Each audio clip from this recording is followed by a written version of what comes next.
رسول الله حبيب الله رسول الله حبيب الله رسول الله حبيب الله. أعوذ بالله من الشيطان الرجيم. بسم الله الرحمن الرحيم.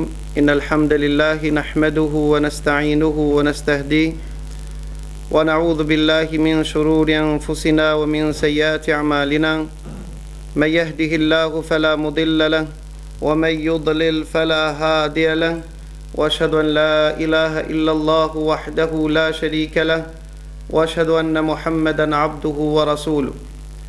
أما بعد فإن أصدق الحديث كتاب الله وخير الهدي هدي محمد صلى الله عليه وسلم وشر الأمور محدثاتها فإن كل محدثة بدعة وكل بدعة ضلالة وكل ضلالة في النار وبعد. Vëllezër të ndershëm, fillimisht falenderojmë Allahun Azza wa Jall, i cili na mundsoi që të përjetojmë dhe këta net dhe këta ditë dhe të jetojmë me jetën apo biografin e krijesës më të zgjedhur të Allahut Azza wa Jall, aja është Muhamedi sallallahu alaihi wasallam. Dhe në dersin e kaluar folëm mbi çastet e para të fillimit të pejgamberllëkut të pejgamberit sallallahu alaihi wasallam. Dhe thamë se pejgamberi sallallahu alaihi wasallam, pasi që Allahu Azza wa Jall zgjodhi të jetë i dërguar i fundit i tij, dhe pasi që takoi Xhibrilin alayhi salam në shpellën Hira, me nxitim zbret pejgamberi sallallahu alaihi wasallam prej kodrës së dritës, prej shpellës së Hira, dhe shkon me nxitim në shtëpin e bashkëshortës së tij Hatixhës, me frikë të madhe se ndoshta i ka ndodhur një send që nuk e dëshiron të pejgamberi sallallahu alaihi wasallam, dhe i thot Hatixhës: zemmiluni, zemmilun, më mbuloni, më mbulon. E Hatixha radiallahu ta'ala anha, në këto çaste më të vështira, pejgamberi sallallahu alaihi wasallam gjen strehim dhe përkthjelje nga bashkëshortja e tij Hatixhi. Për këtë arsye Hatixha meritoi një përshëndetje prej anës së Allahut Azza wa Jall dhe prej anës së Xhibrilit alayhis salam, që e porositi pejgamberin sallallahu alaihi wasallam që kur të vën Hatixha përshëndete me selam nga Allahu Azza wa Jall dhe nga unë. Dhe Hatixha u bë një gru më e zgjedhur prej 4 grave në rozullin toksor. Dhe Hatixha ishte gruaja e parë që e pranoi dinin e Allahut Azza wa Jall me pajtimin e të gjithë dietarë. Pejgamberi sallallahu alaihi wasallam i mbështjellur, i mbuluar, me frikë të madhe se ndoshta i ka ndodhur një sherr i madh pasi që ka taku Xhibrilin alayhis salam. E Hatixha radiallahu ta'ala anha qetson zemrën dhe frikën e pejgamberit sallallahu alaihi wasallam, duke i thonë: jo o Muhammed, asesi Allahu Azza wa Jall nuk të zhgënjin, nuk të ban që të devijosh dhe të ndodhe apo të goditë një e keq. Nga e kuptoi dhe e nxorri Hatixha këtë rezultat, e nxorri duke e sqaru dhe duke thonë se ti e ai i cili ban mirë me fqin tanë, ti e ai i cili janë gjetë dorën ati që s'ka dhe të varfëri, ti e ai i cili je bujar dhe je me moral të mirë ndaj të gjithë. Parat Ibn Qayyim i thot: çdo kush që i posedon këta cilësi Allahu Azza wa Jell nuk e harron në raste më të vështirë.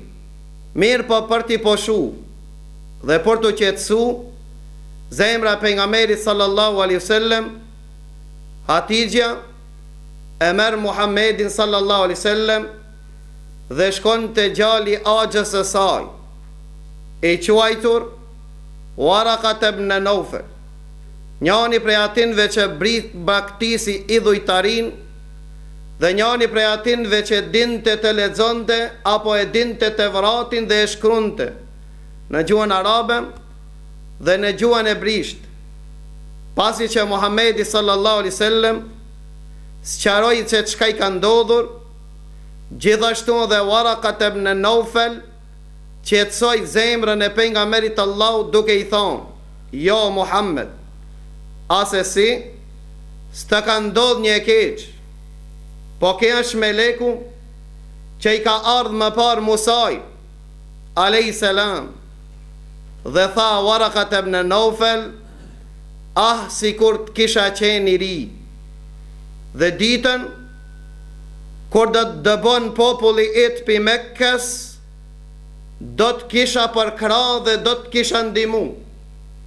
Nga kjo fjalë kanë ardhur në përfundim dietarët se burri i parë në përgjithësi që e ka pranuar Islamin dhe që i konsiderohet musliman para Ebu Bekr Siddiqut është Waraqat ibn Nawfal.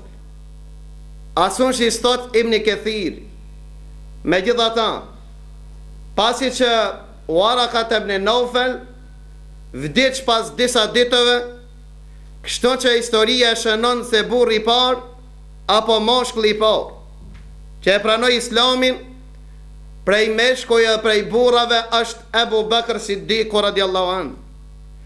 Argument se Waraqat ibn Nawfal konsiderohet prej muslimanëve, nga se pejgamberin sallallahu alaihi wasallam këtë pyetje ja parashtroi Hatixhe dhe i tha: "Ja Muhammed, cili është halli Waraqat ibn Nawfalit?" Tha: "Ja Hatixhe, e kam pa Waraqat ibn Nawfal në xhennet, i veshur me petka të bardha. Pasi që ka petkat e bardha, tha shpresoj të jetë banor i xhennetit dhe shpresoj të jetë prej shpëtimtarve nga zjarmi i xhenemit." Gjithashtu transmetohet me një hadith nga Aisha radiallahu ta'ala anha që pejgamberi sallallahu alaihi wasallam ka thonë: "Mos e ofendoni Waraqan, nga se unë e kam pa atë që e posedon një xhennet apo di xhennet." Para Waraqat ibn Nawfal i tha pejgamberi sallallahu alaihi wasallam: "Sikur që të isha prej të rinjve të fuqishëm, në veçanti do të kisha qëndru me ti ditët më të vështirë." Cilat janë këto ditë? Tha: ditën kur njerëz kanë me të dëbu, kanë me të përzon prej vendlindjes tonë. Pejgamberi sallallahu alaihi wasallam kur i ndëgjoi këtë fjalë u çudit. Tha: "Wa mukhrijiyahum", tha, dhe prej shtëpisë time, prej vatanit tim, prej vendlindjes time, kanë me më dëbu, kanë me më përzon. Waraqat ibn Nawfal i tha: "Ndëgjo, nuk ka ardh as njeri, nuk ka ardh as një njeri me atë që ke ardh ti, vetëm se është dëbu, është pengu apo është qetësu. Të tritë rivajetet janë të vërteta. Për këtë arsye, dhe kjo është sunneti i Allahut Azza wa Jall në tokë me të gjithë pejgamberët e Allahut. Luti alayhis salam, kur ardh pejgamber për ta shpëtuar popullin e vet, ç'kisi u përgjigjen popullit i tij. Allahu Azza wa Jall në rrëfen Kurani Kerim dhe thot: "Fema kana jawab qaumihi illa an qalu." Pra kjo është përgjigja e popullit të Lutit ndaj Lutit alayhis salam. "Qalu akhriju ale Lutin min qaryatikum, dëbonë, përzinë, largonë Lutin dhe ato që i kanë besu me ta prej fshatit tu, innahum unasu yatatahharun. Pse me i dëbu cili është krimi tyre, tha nga se ato pretendojnë të jenë më të mirë, nga se ato tentojnë dhe pretendojnë se janë më të zgjedhur. Pra cili është ilaçi, në vend se me u përgjigj dhe ne mu bo më të pastër, tha dëboni prej fshatit të juaj. Gjithashtu me popullin e Shuaibit, Allahu Azza wa Jall në rëfen në Kur'an dhe thot: Qala al-mala'u alladhina istakbaru min qaumi. Paria e cila u tregu krije lart, nuk e pranoi Shuaibin, nuk e nështrua dhe nuk e pranoi dinin Allahut Azza wa Jall në kohën e Shuaibit, than ju kërcnuan Shuaibit dhe popullit të tij dhe than: Lanukhrijannakum ya Shuaibu walladhina amanu ma'ak min qaryatina. Ja Shuaib, ke kujdes, se për ndryshe kemi me të dëbu, kemi me të nxjerr pi qitetit dhe vendlindjes tonë. Au la ta'udunna fi millatina, ose të braktisni dinin Allahut dhe të ktheni në atë që kemi qenë ne dhe baballar tonë. Pra të gjithë pejgamberët e Allahut janë dëbu, janë përzon prej popullit të tyre. Pra dhe pejgamberi Allahut do të nxjerrët prej vendit të tij. Me rëndësi pejgamberi Allahut shkoi në shtëpi i trishtuar, i friksuar, i mbuluar. Pastaj tregohet ku ne sonte do të flasmi për ndërprerjen e shpalljes apo pushimin e shpalljes. Një periudhë është ndërprer apo ka pushu shpallja Allahut Azza wa Jall ndaj pejgamberit sallallahu alaihi wasallam. Dhe normal se në këta ka urtësi dhe hikmet. Ta pushoj shpallja nuk i vend derisa pejgamberi sallallahu alaihi wasallam u brengos fort me ndërprerjen e ardhjes së Xhibrilit alayhis salam. Sa kohë zgjati ndërprerja e shpalljes pasi që takoi Xhibrilin alayhis salam para herë në shpellën e Hiras. Dietarët kanë thonë shumë mendim. Disa kanë thonë ndërprerja ka qenë 3 vjet. E disa të tjerë kanë thonë 2 vjet e 6 muaj. E të tjerë disa muaj. Mendimi më i saktë se ndërprerja ka qenë vetëm disa ditë. Që pejgamberi sallallahu alaihi wasallam ju ka ndërprer shpallja, sa shfaq Xhibrili, s'ka ardhur Xhibrili alayhis salam dhe pejgamberi Allahut është brengos fort. E pas brengosjes së pejgamberit Allahut keni kujdes. Edhe për fat keq se në disa transmetime që flasin për historinë e pejgamberit Allahut thuhet se në këtë periudhë pejgamberi sallallahu alaihi wasallam ka morë vetën e atij dhe ka shku në majët e Kodrës dhe ka desht me hedh vetën e atij me mbyt. Këto transmetime nuk janë të vërtet. Nuk ka të bëhen me të vërtet asnjë transmetim se pejgamberi Allahut ka desht me mbyt vetën e tij. Po është e vërtet se pejgamberi Allahut është përmallu të takohet dhe njëherë me Xhibrilin alayhis salam. Është përmallu pejgamberi Allahut për wahjin shpall dhe është brengos dhe është mërzit. Dhe në ta ka hikmete të mëdha që Allahu Azza wa Jall në përmes këtyre ndodhive përcjell mesazhe deri te ummeti pejgamberit Allahut. Pejgamberin Allahut e kalon në periudhë që të pushon zemra e tij, që frigën, që has pejgamberi Allahut me takimin e Xhibrilin të i largohet. Parmallimi me takimin e Xhibrilit alayhis salam të i shtohet. Ka hikmet që pejgamberi sallallahu alaihi wasallam pasi ti pushon zemra dhe pasi ta kupton se ki nuk kash magjistar, si që frek fillimisht që tham dersin e kaluar, dhe kuptoi se është pejgamberi i zgjedhur që u fliste ato ditë se ka me ardhur një pejgamber, të përmallohet pejgamberi Allahut që kur të vjen Xhibrili të kupton atë që ja thot Xhibrili alayhis salam.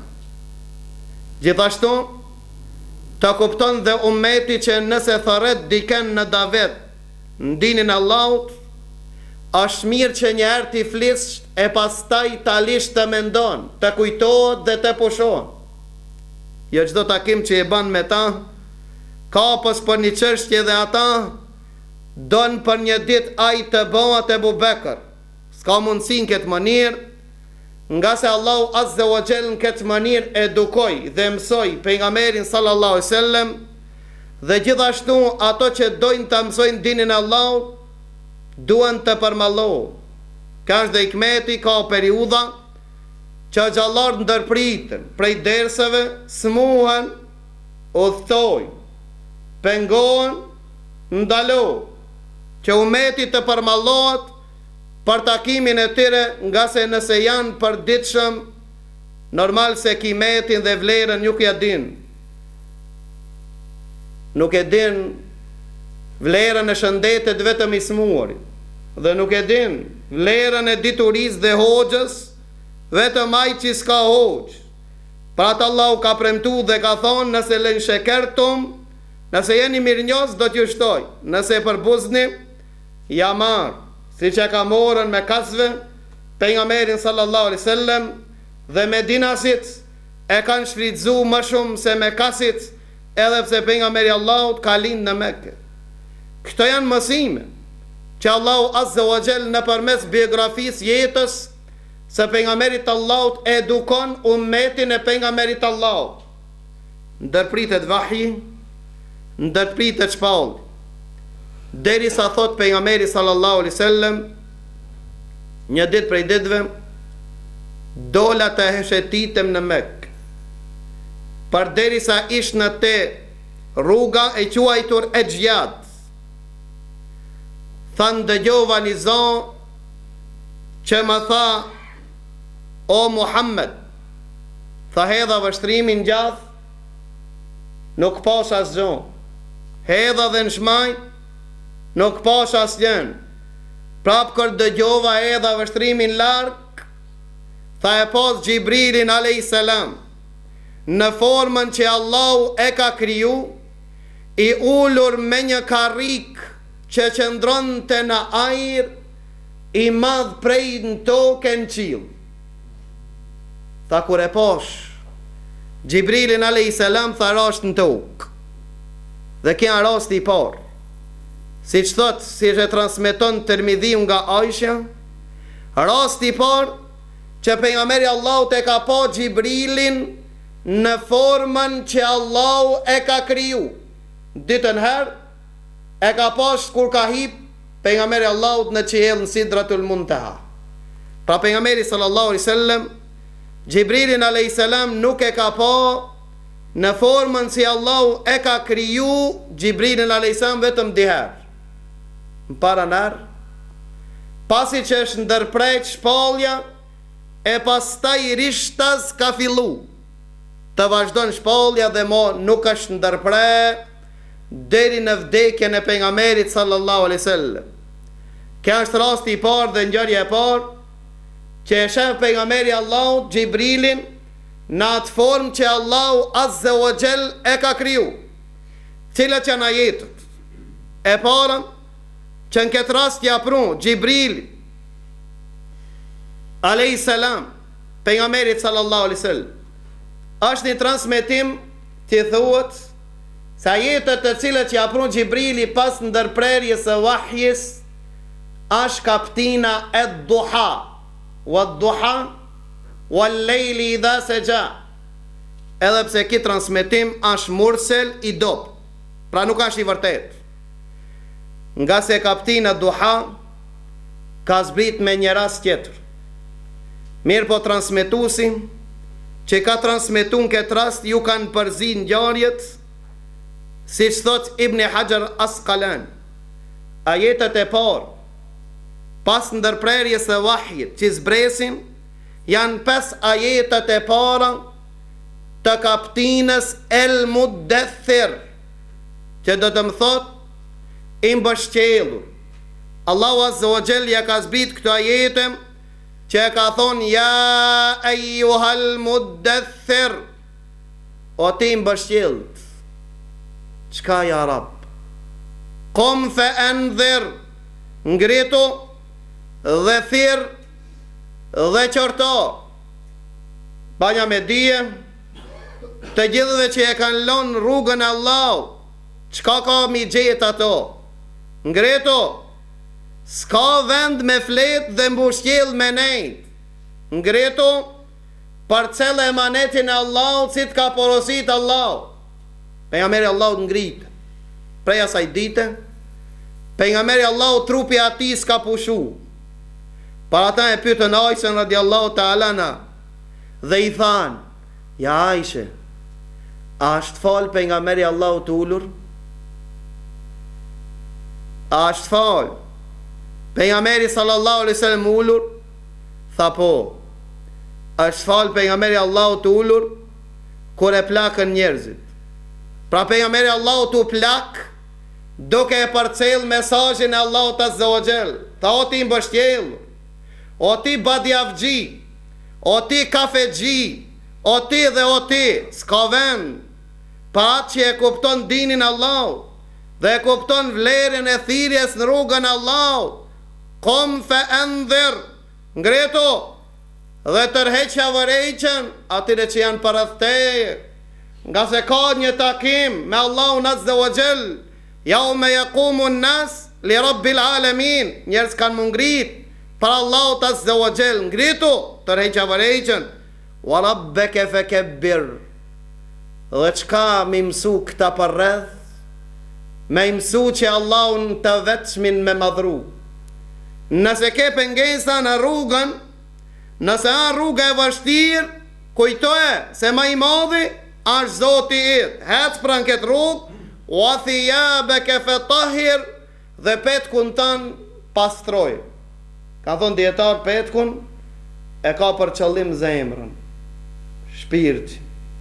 Si që pastron petkën tonë, dhe ke turb me dal para njerëzve me petk të ndotur të fliç, tha pastroj shpirtin tanë në këtë mënyrë, pastroj zemrën tonë në këtë mënyrë, nga se Allahu Azza wa Jall nuk i shiqon petkat, po Allahu Azza wa Jall i shiqon zemrat. Wa thiyabak fatahhir warrujza fahjur, dhe veprave të liga anulloj, largoju. Këto janë ajetet e para që pejgamberi sallallahu alaihi wasallam i zbresin në fillim të shpalljes. Dhe pejgamberi sallallahu alaihi wasallam ngritet me këtë emanet me parcel. Ngritet me parcel emanetin e Allahut Azza wa Jall. Në çfarë forme? Në çfarë mënyrë? Pejgamberi sallallahu alaihi wasallam do t'i tharret njerëzit. Pejgamberi sallallahu alaihi wasallam i mësuan nga ana Allahut Azza wa Jall që jeta dhe biografia e tij të jetë mësim dhe për gjeneratat deri në ditën e gjykimit, ja fillon davetin në mënyrë të fshehtë. Pra periudhat e Kurani Kerimit mund të ndahen në dy lloj. Periudha e Mekës 13 vit dhe periudha e Medinës 10 vit. Periudha e davetit në Mekë ka kaluan në 3 etapa. Etapa e parë 3 vit. Thirrja fshehtas. Jo me thirr vetëm atë që ke besë në ta dhe i beson, dhe fshet që e njeh. Kjo ka zgjatë 3 vit.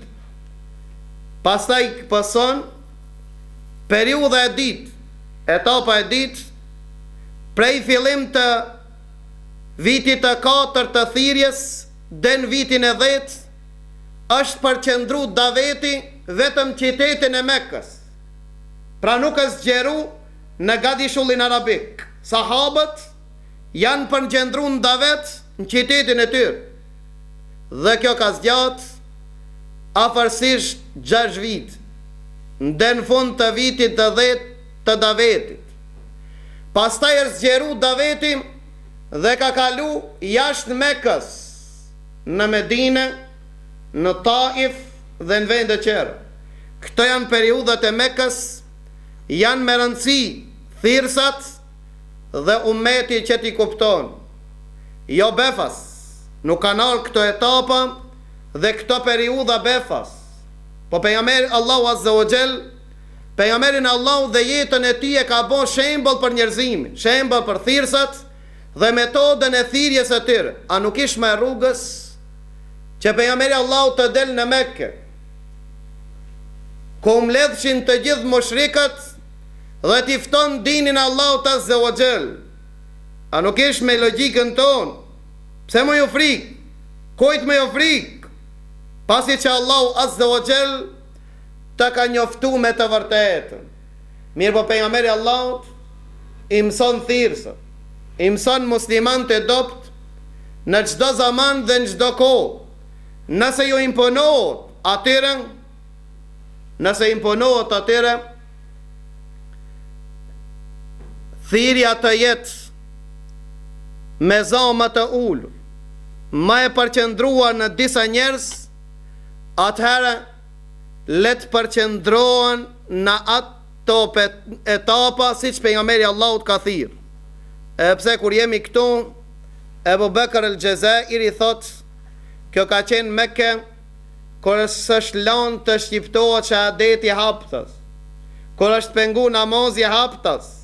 Pas kësaj thot nuk vlen kjo periudhë, vetëm mund të ketë përjashtime në vende specifik. Me rëndësi, pejgamberi sallallahu alaihi wasallam ja filloi davetin pasi siç e porositi Allahu Azza wa Jall në mënyrë fshehtas. Të parën që e thiri Hatixha radiallahu ta'ala, e cila ishte bashkëshorta më e besueshme e pejgamberit Allahut. Në shtëpinë e pejgamberit Allahut, në moshën 10 vjeçare apo 8 vjeçare, ishte dhe gjali i axhës së pejgamberit Allahut, Aliu, i cili për të cilin u kujdeste pejgamberi Allahut. Dhe Aliu radiallahu an prej fëmijëve i pari e pranoi Islamin. Aliu radiallahu an e pranon Islamin dhe Zeid ibn Haritha ishte shërptori apo robi i një kohe të Hatixha dhe ai kaloi në Islam dhe pas saj kaluan dhe vajzat e pejgamberit sallallahu alaihi wasallam në Islam, Zejnebi, Umu Kelthumi, Rukia dhe Fatimia. Pra shtëpia e pejgamberit sallallahu alaihi wasallam është shtëpia e parë në Islam, modeli i muslimanëve të parë që kaluan në Islam. Pastaj pejgamberi sallallahu alaihi wasallam ja paraqet Islamin, thirrjen atyre që i beson. Kush është më i besueshëm te pejgamberi sallallahu alaihi wasallam se Ebu Bekr Siddiku radiallahu an? Pa Ebu Bekr Siddiku radiallahu an, pejgamberi sallallahu alaihi wasallam ja parashtron Islamin dhe Ebu Bekri është njëri prej të parëve gjithashtu që i përgjigjet pejgamberit sallallahu alaihi wasallam, derisa gjendet një transmetim që thot pejgamberi sallallahu alaihi wasallam, çdo kujt kur ja kanë parashtruar Islamin është kujtu, përveç se Abu Bekrit. I farës është kujtu, po e ka pranuar Islamin më njëherë. Mirë po Abu Bekr Siddiku radiallahu an, kur e pranoi Islamin, nuk e kuptoi Islamin se unë shpëtova dhe për qert bosh verë, nuk ka problem. Po Abu Bekr Siddiku radiallahu an është njëri që i gëzonte pozitë më të lartë në Islam, njëri prej tektarëve të mëdhej në Mekë, njeriu më i ditur në Mekë, gëzonte autoritet në veçanti.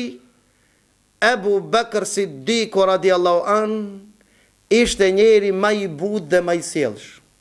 Për këtë arsye, Allahu Azza wa Jall me butësinë e Abu Bekr Siddikut arriti që t'i hap zemrat e njerëzve që ishin përreth Abu Bekr Siddikut. Kokat e mushrikëve vishin shpeshherë u konsultoshin me Abu Bekr Siddikun, nga se Abu Bekr Siddiku ja dinte origjinën çdo arabit që jetonte në Mekë. Prej ka e ka prej ardhur, nga filonin dhe nga filonin, nga filonin. Kur u ngatroshin dikun ato vishin te Abu Bekr Siddiku dhe ai ia sqaronte. Gjithashtu Abu Bakr Siddiku thash, nuk ishte tregtar i vetëm, po ishte njëri prej tregtarëve të Mekës. Vishin shumë njerëz, pasi që Abu Bakr Siddiku kalon në Islam, çdo njeri që vinte dhe i besonte Abu Bakr Siddikut, ja paraqit të Islamin. Për këtë arsye, për disa ditë, grupi i ditë që kalon me njëherë në Islam, në dorën e Abu Bakr Siddikut, ishin 5 njerëz, 5 persona prej 10-ve të përgëzuar me xhennet. Ishte Uthman ibn Affani, që në atë kohë ishte në moshën 34 vjeçare. Dhe dhondri pejgamberit sallallahu alaihi wasallam, që 2 vajza të pejgamberit Allahut kanë qenë të martuar me Uthman ibn Affani, i cili bani hijretin e parë në Etiopi me vajzën e pejgamberit Allahut të parë. Dhe pejgamberi Allahut e përshkujti këta dhe konsideroi sikur Luti alayhis salam, cili ka bën hijret për Allah. I diti prej atyre ishte shoku e Abu Bakr Siddikut, Abdurrahman ibn Aufi, që ishte në moshën 30 vjeçar. Gjithashtu Saad ibn Abi Waqqas. Saad ibn Abi Waqqasi është daja pejgamberit sallallahu alaihi wasallam, që në atë kohë ishte në moshën 17 vjeçar. 17 vjeçar, Saad ibn Waqqasi kalon në Islam dhe Allahu Azza wa Jall në dorën e tij çliron shumë vende. Dhe Zubair ibn Awami në atë kohë ishte në moshën 12 vjeçar, që e përshkujti pejgamberi Allahut për Zubair ibn Awamin. Zubair ibn Awami ishte dhondri e Abu Bakr Siddikut radiallahu ta'ala an, që e martoi Esman, vajzën e Abu Bakr Siddikut. Zubair ibn Awami në moshën 12 vjeçare, që tha për ta pejgamberi Allahut, çdo pejgamber ka pasën talebe për krahas të veçantë. Nëse është njëri prej shokëve të mi, për krahasi më i fuqishëm është kush? Zubair ibn Awami. Dhe Talhat ibn Ubaidillah ishte në moshën 13 vjeçar, që e pranoi Islamin dhe kaloi në Islam. Pra Abu Bakr Siddiku radiallahu an ishte njëri i cili me 5 persona, pastaj që i përgëzoi pejgamberi Allahut me xhennet, i prun me xhlisin e pejgamberit sallallahu alaihi wasallam, me njëherë pasi që pejgamberi Allahut ja parashtroi Islamin. Ne ta pyet gjënjoni prej nesh, që sa vet i uzu, që 5 vet, sa i ki pruni Islam, 10 i kam largu prej sjelleve të mia dhe prej sjelleve të këqija që i kam pas. Për këtë arsye kjo është dallimi mes nesh dhe gjeneratës së parë që Allahu Azza wa Jall i lavdroi në Kur'anin e Kerim. Ata e kuptuan dinin seriozisht që kjo është emanet që Allahu na ka bërë supet tona dhe ne do e mos duhem që këtë din ta përhapmi. Përndryshe Allahu neve ka me na dobësu dhe ka me na deviju, si që kanë deviju disa që kanë qenë më të fuqishëm se na. Pra këto janë ato të cilët i ftua në Islam. Abu Bakr Siddiku gjithashtu, pasi që këta njerëz të mëdhej ju përgjigjen Islamit, hinë në Islam na kuptohet të bëhet e qartë se pozita, sjellja luan në rol të madh në davet, në thirrje. Njëri që i ka pozit, njerëz më shumë i përgjigjen se ati që s'ka pozit. Dhe njëri që ka moral të mirë, më shumë njerëz i përgjigjen se ati që s'ka moral të mirë. Pse Abu Bakr Siddiku radiallahu an, të jetë ai i cili këta njerëz të i përgjigjen ati, e pse mos të jem unë, njëri si Abu Bakr Siddiku, që njerëz t'i afroj dhe të më përgjigjen. Përgjigja është se pozita jote është mjerim, në shkollë, në lavç, në sjellje, rebel, dhe kështu me radhë, si po don vllajdashur që njerëzve të kishen ndikim pozitiv në shoqëri. Pra i cili a uzu dhe në shkollë, ka qenë me 3, duhet me kalu me 5. Ai nëse kalon me 5, vetëm se suksesi ti është davet. Vetëm suksesi ti është davet.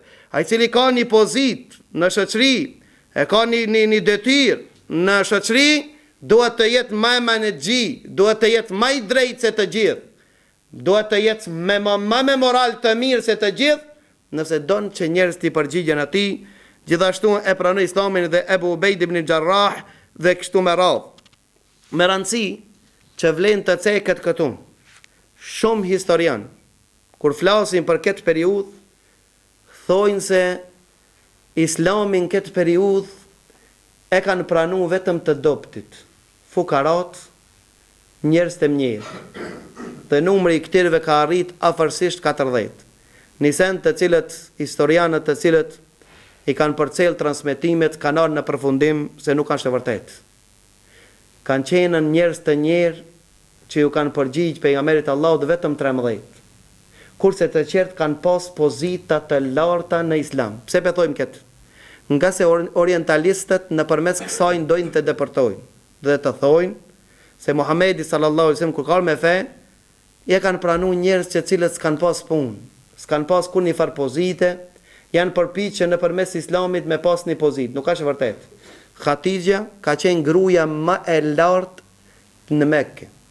Pozita më e lartë e Khatijës ka qenë në Mekë. Ebu Bekr Siddiku ka gëzu pozitë më të lartë. Ali ibn Abi Talibi, Othmani, Zubejri, Abdurrahmani ka qenë prej tregtarëve më të mëdhej. Talha, Ebu Ubejde, Ebu Seleme, El Arqam ibn Arqam ka gëzu pozitë më të lartë në fisin e tij, edhe pse ka qenë çun i ri. Gjithashtu Othman ibn Madhuni, Said ibn Zeidi, Abdullah ibn Jahshi, Jafari, Saad ibn Waqasi, Fatimja, motra e Omer ibn Khattabit, Ebu Hudhejfe dhe kështu me radhë. Këtë këto figura janë të cilët e kanë pranu Islamin në fillim, edhe pse kanë pas pozitë të lartë. Pse ju kanë nënshtruar dinit Allahut? Nga se e kanë pas se kjo është dritë që vlen të i nënshtrohemi dhe të bëhemi të barabartë. Dhe kështu muslimanët filloj davet. Fillimisht pejgamberi sallallahu alaihi wasallam i ftoi, më njëherë në vijim vend Xhibrili alayhis salam. Dhe çka e mëson pejgamberin sallallahu alaihi wasallam pas këtij ajeti? Transmetohen transmetime se Xhibrili alayhis salam ja mëson abdesin. Pra pejgamberi sallallahu alaihi wasallam kur e ka mësuar abdesin? Në fillim të shpalljes. Ja ka ardhur Xhibrili alayhis salam. Me themrën e tij e ka gri një vend, ka daluj.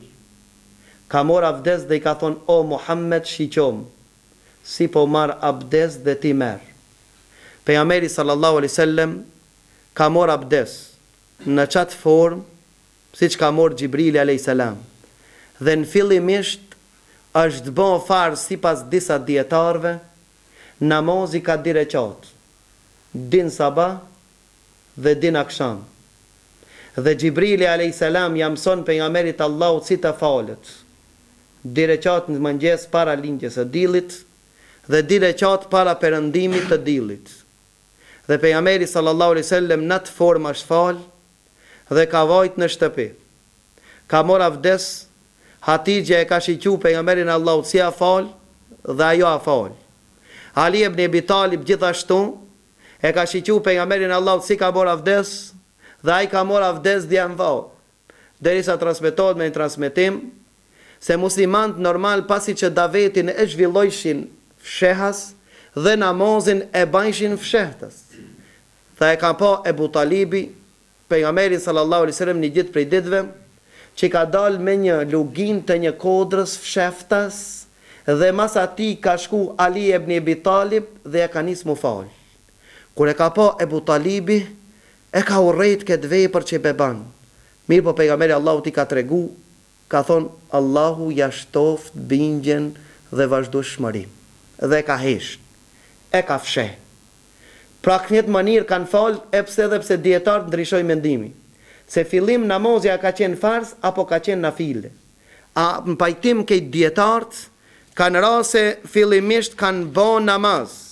Namazin që e kanë bën mëngjes dhe mbrëmje, mirë po ka ndodhur një ndodhi që janë detyru muslimanët që të morin në shtëpi strehimi. Pra fillimisht janë fal, ato që ka pranu Islamin, janë fal ku kanë mujt diku në fsheftës. Kur e ka pranu Islamin Saad ibn Waqasi, ka shku me një login të falet. Këta dire qatë namaz, dhe ka dal një mushrik dhe e ka pa. Saad ibn Waqasin se po falet. E ka ofendu dhe i ka mshu. Ja ka kthi Saad ibn Waqasi edhe ati dhe ka plagos. Kështu që ka fillu lajmi të përhapët në Mekke, se ka dal dikush që i po ban një lloj ibadeti të çuditshëm.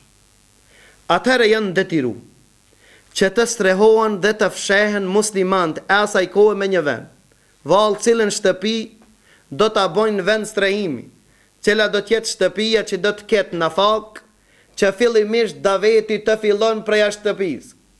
E kanë zgjedh shtëpin e Arqam ibn Abi Arqam, një gjalosh që ka qenë në moshën 16 vjeçar. Këtu parashtrohet pyetje. Pse muslimanët e zgjodhen këtë shtëpi në veçanti të jetë vend strehimi? Për 3 arsye.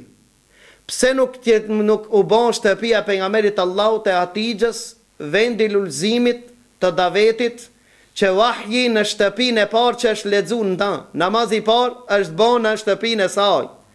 Pse muslimanët e zgjodhen të strehohen në këtë vend? Dietarët janë përgjigj dhe kanë thonë për 3 arsye. E para, se Arqam ibn Abi Arqam, kur e pat pranu Islamin, nuk e dinte askush se e ka pranu Islamin. Nuk e dinte askush se ai ka kalu në Islam. Pra e mante Islamin në fshetës, në rregull, dhe qertë musliman e majshin Islamin në fshetës. Nga se Arqam ibn Arqam e ka prej ardhjen prej fisit Beni Makhzum. E fisi Beni Makhzum ishte në luft me fisin Beni Hashim. Nuk i shkon të ndërmend askujt se Muhammedi sallallahu alaihi wasallam me prejardhje prej fisit Beni Hashim një ditë do të strehohet në shtëpinë e armikut të tij. Kjo strategjia e davetit pejgamberit Allahut. Pra pejgamberi Allahut, sikur ka qenë pejgamberi Allahut, ka qenë dhe strateg. Për këtë arsye i ka marrë këto sebebet dunjos që musliman kanë bashkohor, asni sebeb dunjos e morin, e pastaj i thonë ku ndihma Allahu. Ka thonë Allahu, ala inna nasrallahi qarib, është afër, kur qeni ju afër strategjisë së pejgamberit sallallahu alaihi wasallam. Aq frigacak ka qenë pejgamberi Allahut? Pejgamberi Allahut ka qenë në trimi më i madh. Po pejgamberi Allahut ka qenë mësuesi i njerëzimit, mësuesi jon, mësuesi i gjithë gjeneratave që vinë ditën e gjykimit, se si duhet të bëhet daveti dhe si duhet të organizohet daveti dhe si duhet të bëhet strategjia. Arqam ibn Arqam, pej fisit Beni Makhzum, fis i armicuar i fisit Beni Hashim. E treta, Arqam ibn Arqam ishte djali çuni më i vogël, derisa disa transmetime thonë ka qenë 11 vjeçar.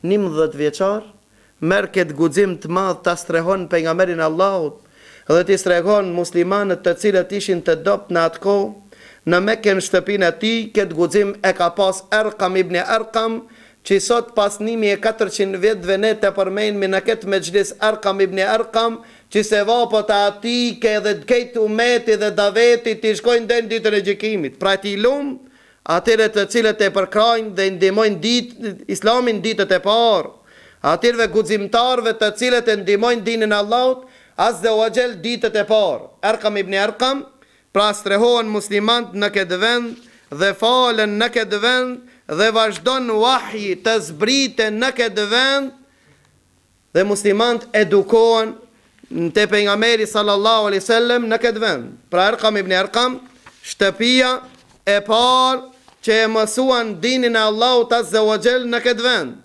dhe lëndën të cilën e mësojshin në këtë vend ishte Kurani i Kerimi. Pejgamberi Allahut u lexonte Kurani i Kerim, e zemrat i kishin të përgatitur ta pranojnë. Kurse zemrat tona të mbushën me gjunoje, me dashuri të dunjos, zemrat jo të uritura për dinin e Allahut azza wa jall. Për këtë arsye del pi dersi thotë çka tha hoxha, foli bëjë. Mirë ka fol, a mos po më kujtohet çka tha. Ndërsa shokët e pejgamberit Allahut ishin të uritur, ishin të nevojshëm për Kurani i Kerim. Për këtë arsye sa herë që zbrit këni ajet, i ambush të zemrat, batarit të zemrave të tyre, dhe për këtë arsye jipshin dhe efektin e tyre. pra pejgamberi sallallahu alaihi wasallam të ndroi 3 vite me radhë në këtë vend dhe ja mësonte dinin e Allahut me çdo ajet të cilën i zbritte. Në veçanti sahabët më shumë ishin më afër wahit, shpalljes, ishin më afër Kurani Kerimit, nga se shpeshherë zbritshin dhe ajetet të cilët kishin të bojnë me to. Dhe ajetet e para të Mekkas që zbritsin ishin të shkurtra me domethënie të mëdha. Më shumë flisnin për ahiretin, për xhennetin dhe xhenemin. Pra kur i tregonte për Allahu Azza wa Jall për xhennetin, ato u parmalloshin për xhennetin Allahut. E pastaj vike dhe Allahu i friksonte prej zjarmit xhenemit në këtë mënyrë u edekuan zemrat e shokëve të pejgamberit Allahut në periudhën e parë, cilat janë dobit që ne mund të përfitojmë dhe të kuptojmë dhe të mësojmë prej këtyre ngjarjeve që ndodhen në këtë periudhë. E para, prej ndërprerjes së vahjit nën kupton se sikur t'i shtekon Kurani Kerimi shkrim i Muhammedit sallallahu alaihi wasallam apo inspirimi i tij në dorën e tij, nuk do ta kishte ndërprer vahjin, nuk ishte ndërprer vahj, nuk ishte ndërprer shpallja, po kishte vazhdu, nuk ishte brengos atë shumë pejgamberi sallallahu alaihi wasallam, po kjo nën kupton se vahji është prej anës Allahut azza wa Jall dhe nuk ka qenë me zgjedhjen e pejgamberit Allahut, po ka qenë me zgjedhjen e Allahut azza wa Jall. Gjithashtu, me anë të zbritjes të ajetit na mëson shkallëzimin e davetit. Fillim Allahu azza wa Jall e mëson pejgamberin Allahut Iqra, pra lexo për veten tonë, mëso, bano i ditur, mësoj dinin tan, e pasi që ata mësojsh dinin Allahut, kom fa endhir, ngreto dhe ftoj të qerë. Pra pa dituri, pa e dit dinin Allahut, a ke mundësi me thirr? S'ke mundësi me thirr. Pa e dit dinin Allahut, pa i mësu normat e dinit Allahut, pa e mësu biografinë e pejgamberit Allahut, si ke mundësi njerëz të ftojnë dinin Allahut? Pra ndaj kohë për të mësu dinin Allahut, nëse s'ke mundësi dhe thu, une s'po kuptoj, ka shku mo imri jam, jeta ime argju, thuaj, bismi rabbike alladhi khalaq, mbështet jo ati që ka kriju, ai që ka kriju dhe i mëson njerëzit. I ka mësu njerëzit që shkruajnë, pra ai që s'mon men shkruajnë, ndërsa të na kejt moj men për që ta nuk shkruajnë. Ato të cilët s'moj men shkruajnë, kurse ne kejt moj men për këtë arsye nuk shkruajnë. Pastaj ja pejgamberi sallallahu alaihi wasallam, gjithashtu Muadh ibn Jabelin, kur e ka qenë në Yemen, ka thonë ti ke me shku dhe kemi ftu në Islam njerëz të cilët janë i thartë të librit. Tha fillimisht thirrin shahadet. Nëse ato përgjigjen, mësoja namazin. Nëse ato përgjigjen, mësoja zakatin. Dhe ke kujdes, mos ja merr mollin më të shtrenjtë as më doptin, mesatar. Pejgamberi sallallahu alaihi wasallam në këtë mënyrë e mëson Muadh ibn Jabelin, njëjtën kohë na mëson dhe neve se si duhet të jetë daveti apo të zhvillohet daveti në mesin tonë, gradualisht. Jo për një ditë. Para tregon një dietar, ai i cili tenton të nxiton çështjen e davetit, apo ai i cili është i vërullshëm, i nxehtë, don që njerëzit për dini ditë kalojnë në Islam, e ka cek një dietar i quajtur Ali Tantavi një shembull. Ka thonë shembulli atyre dhe i atyre të cilët ngadal dëshirojnë t'i bin njerëzit në atë natyrën të cilën Allahu i ka kriju. As ka thonë pejgamberi sallallahu alaihi wasallam se çdo kush e ka natyrën e pastër ta pranon Islamin. Mirë po kanë diku prindit, kanë diku shoqëria dhe ata e kanë plunos. Çka duhet prej neve? Çat plunin e zemrës së tij t'ja largojnë. Dikush ma trash, e dikush ma holl, dikush ma shumë dreshk, e dikush ma pak, me rëndësi.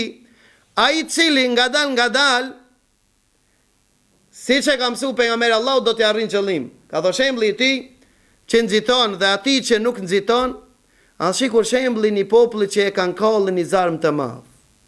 Pasi që e kanë kallë zarmin, afshim zarmi, që ka met ati? Ka met therr. Pasaj të del nevoja, krijohet nevoja që ta kallë dhe një zjarë. Mirë po zarmi ashuk, s'ka qibrit, s'ka sen me dhez. Dhe ai që don ta dhez dhe një zjarë, që ta pregadit ushqimin e ati që është mjet i jetesës ati, tha shkon nga dal, i frin ka pak, tha deri sa ta rrijen mes, ta more një shkëndit vogël, e merr letrën dhe e dhez një zarm të madh. Kurse ai cili nxiton, i frin e vën kompresorin edhe i frin asaj, edhe shpërndon kejt plunoset, bot viran ai vet edhe si jet asnjë shkëndi zjarmi. Nuk jet ati me dhe zan, mjet pa zjarm. Për këtë arsye dhe pejgamberi sallallahu alaihi wasallam tregohet me një rast që erë një ndacak të pejgamberi sallallahu alaihi wasallam, tha ja Rasulullah, mjep një mom diçka, jam zor. Pejgamberi sallallahu alaihi wasallam i dha që e posedoj, tha je i knoqur, tha jo, s'jam i knoqur. Sahabët u idhnun, u ngritën, tha pejgamberi, ulni. Shkoj te bashkëshortet e tij, heci, kërkoj çka kanë, dikush ushqim, dikush hurma, dikush këta, dhe afroi atij tha, a je i knoqur? Tha po ja Rasulullah, tash jam i knoqur. Allahu të shpërblev ti dhe familjen tonë. Tha këshill shokët e mi kur thave në xhami jam i knoqur, u idhrua. Gjeta në vendin e tyre diçka. S'kam qef që kjo të ngele shkëndi një ditë dhezët. Tha ja me mund xhami, dhe unë të pyes a je i knoqur, ti thuaj atë që ma thave tash. Tha po ja Rasulullah. Shkon pejgamberi Allahu në xhami me ashmeta, tha o filan, dhe ju shlu sahabët, tha kis ishte i knaqur me atë që ja dhash, e pastaj tha ecat e këdhomët e bashkëshortëve të mia dhe gjeta diçka dhe i dhash dhe po pretendon se është i knaqur. O filan, a je i knaqur? Tha po ja Rasulullah, jam i knaqur. Allahu të shpërblev ti dhe familjen tonë. Tha Allahu dhash bereqet, dhe shkoj. Pastaj u drejtu shokëve të vet dhe i tha shembulli im dhe shembulli juaj, me shembullin e këtij njeriu, asi kur njëri ti kishte hub devja. Dhe thot, o ju dashamira, më nimoni me zon devën, tha poku, edhe tur, krejt qohën, për xhamie, krejt mas devës, devja, ala ma shumë hik. E thot, le ma një mu, devën time se unë i adi zanotin, hecni ju të prapë. Unë, si ju thash ju me ma trem devën ma shumë. Tha ju e tremët devën ma shumë, tha lene, se unë i adi zanotin. Tha i ato u këthin të prapë, tha e mor një grush saun, apo bari, edhe zu devën e vetë dhe e lidhi. Tha që kishtë alon juve, apo që kishtë angu juve që ish preferuat, do të kishtë e bon prej banorëve zjarmit. Sa njerë sot devët në këtë mënirë tentojnë t'i zonë. Sa njerës, këtë mënirë njerëzit e friksojnë derisa tutet me kalu për rreth, jo me diskutu. Për këtë arsye pejgamberi sallallahu alaihi wasallam ka qenë modeli më i mirë që Allahu azza wa jall nuk na ka porosit të ngjekmi dhe një model tjetër pos pejgamberin sallallahu alaihi wasallam dhe ka thonë laqad kana lakum fi rasulillahi uswatun hasana, pra shembullin më të mirë e keni në pejgamberin sallallahu alaihi wasallam. Pra kjo është hikmeti që pejgamberi sallallahu alaihi wasallam ja ka fillu davetin fshehtas nga se me pas dash publikisht fillimisht, me kasit ishin prek fort, edhe në fillim e kishin asgjesu, e kishin sulmu dinin Allahut, kurse musliman në atë kohë kanë qenë të dopt, s'kan pas mundësi me qëndru, dhe kjo është hikmeti Allahut azza wa jall, urtësia që Allahu azza wa jall i mëson dhe thirrsat gjenerat pas gjenerate se si me thirr në Islam. Muhammed ibn Abdul Wahhab, kur paraqit në vendin e tij, njerëz në atë kohë muslimant patën kalu thuajse të gjithë në shirk. Teqet, varrat, sikur një kohë të na, apo edhe thuajse kamet, alo, bakaja, të cilët teqet madhrohen. Mirë pa Muhammed Abdul Wahhab kur u shfaq, fillimisht nuk i tha o ju mushrika, o ju që e keni lënë dinin, o ju, pa i tha, kalojshin dhe shkojshin të një varr i quajtur varri i Zeidit të biri Khatabit. E u lutshin ati. E shkojshin emrat mi dal kismeti, lipshin dimpi ati, kjo është shirk në Allahun azza wa jall. Muhammed ibn Wahhabi ul ke afër dhe i thonte, ato kur ju lutshin Zeidit, i thoi ke Allahu është më i mirë se Zeidi. Kaç. Muhammed ibn Wahhabi i thoi ke Allahu Ash më i mirë se Zeidi biri Khatabit. Që njerëz ta kuptojnë se nëse Zeidi te ju është i mirë, atëherë Allahu është më i mirë se Zeidi. Nëse ju dluqe që keni drejtu Zeidi, pse s'ja drejtoni atij që është më i mirë se Zeidi? Pra Muhammed ibn Abu Habi fillimisht kështu e filloi davetin, e pastaj arriti qëllimin që të bëhet sebeb që gadishulli arabi krejtësisht të pastrohet prej shirkeve, prej bidateve që pa të ndanë kohën atyre. Ai nuk ja nisi që na ja nismi me të fundin e davetit ati. Ai nuk ja filloi Muhammed Wahabi për një ditë që ta bën davetin të rënon varrezat, edhe nëse rënon varrezat të ndërtuara me tulla, njerëz vini varojnë me mermera. Për ata qëllimi është që shirkun, kofrin që janë nxerrmi prej zemrave. Allahu Azza wa Jall në këtë mënyrë i ka eduku shokët e tij, pra sahabët. Gjithashtu pranimin e Islamit Khatija gruaja e parë nën kupton se sa Allahu e ka vlerësu gruan. Allahu Azza wa Jall nuk e ka injoru gruan, përkundrazi, historia po shkruan se Khatija dhe ne po krenomu që gruaja e parë atë që e ka pranu Islamin dhe gruaja e parë atë që e ka ndihmu Islamin. Po më habitësh nëse ndëgjon se gruaja është shahidja e parë në Islam. Kjo është Sumeja e bia Khajatit, nana e Amar ibn Yasirit. A gruaja shahidja e parë në Islam, a gruaja. Pra kush është ai i cili e ka nderu dhe e ka grit gruajen më shumë se Islami? Pra këtë këto janë hikmete që Allahu Azza wa Jall na i ka mësuar neve që si të tharasmi njerëzit në dinën Allahut Azza wa Jall, dhe na ka mësuar kjo periudhë se mos të jemi neglizhent në davet. Ebu Bekr Siddiku vetisht, megjithatë arriti që të shumë njerëz të kalojnë në Islam, derisa pejgamberi Allahu tha, krejt që kanë bë mirë, mendojnë se ja kam kthie me të mirë, përveç se Ebu Bekr Siddiku radhiyallahu an, shpresoj që Allahu Azza wa Jall ta shpërbleje ai me të mirët e tij, nga se s'kam pas mundësi t'i dal hakut.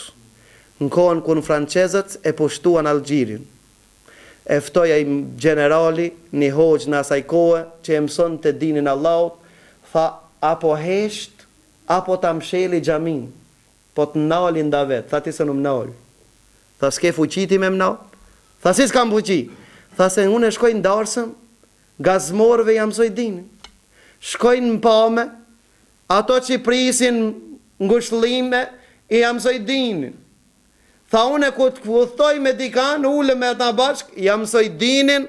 Tha, pro gjdo sen, gjdo ven, ku të jem, tha, unë jam mësoj dinin. Nëse më burgosmi, ka i dha gje ka më rejna plot. Tha, dhe atir me jam mësoj dinin. Tha, nëse më bytni, tha, gjaki im ka më bon shkëndiz jarmi, që juve zemrët dhe shtetet e juve ka mi adhez. Për ata, tha, ma mirë me juve a ma but me neve, për ndrishe, tha, juve ju kushton ma shumë se neve. Na lusim Allahun Azza wa Jall që Allahu ta rinjallë vullnetin e davetit në zemrën tonë. Lusim Allahun Azza wa Jall që shembulltir më të mirë të kemi pejgamberin sallallahu alaihi wasallam, të hecmi në hapat e atij që ka hec, të mormi mësimet e atij siç ta ka mësuar, s'ka dyshim se kemi me pas sukses dhe Allahu Azza wa Jall ka me qeni kënaqur. Wa aqulu qawli hadha wastaghfirullaha li wa lakum walhamdulillahi rabbil alamin wa subhanaka allahumma wa bihamdik ashhadu an la ilaha illa ant astaghfiruka wa atubu ilayk. Subhanallah walhamdulillah wa la